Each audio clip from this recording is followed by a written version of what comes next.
আমরা দেখেছি নির্বাচন কমিশন প্রত্যেকটা দিন তাদের নিরপেক্ষতা হারিয়েছেন, যারা আচরণবিধি লঙ্ঘন করেছেন তাদের বিরুদ্ধে কোনো ব্যবস্থা নেয়নি।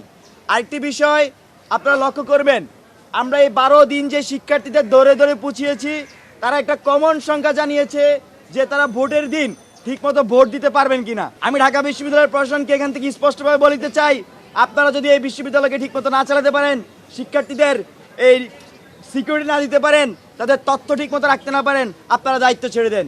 এইভাবে চলতে থাকলে ঢাকা বিশ্ববিদ্যালয়ের শিক্ষার্থীরা আপনাদের প্রতি যতটা হতাশ হয়েছে সব মিলিয়ে তারা পুরোপুরি মুখ ফিরিয়ে নিতে বাধ্য হবে।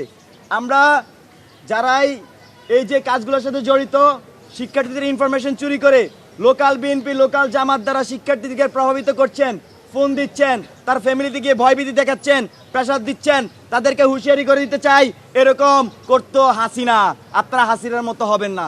এরকম করতো ছাত্রলীগ, আপনারা ছাত্রলীগের মতো হবেন না। এই ঢাকা বিশ্ববিদ্যালয়ের শিক্ষার্থীরা জানে তার যোগ্য প্রতিনিধিকে। এই ঢাকা বিশ্ববিদ্যালয়ের শিক্ষার্থীরা 9 সেপ্টেম্বর তাদের যোগ্য প্রতিনিধিকে তারা খুঁজে নিবে, ব্যালট বিপ্লবের মাধ্যমে তারা তাদের যোগ্য প্রতিনিধিকে নির্বাচিত করবে।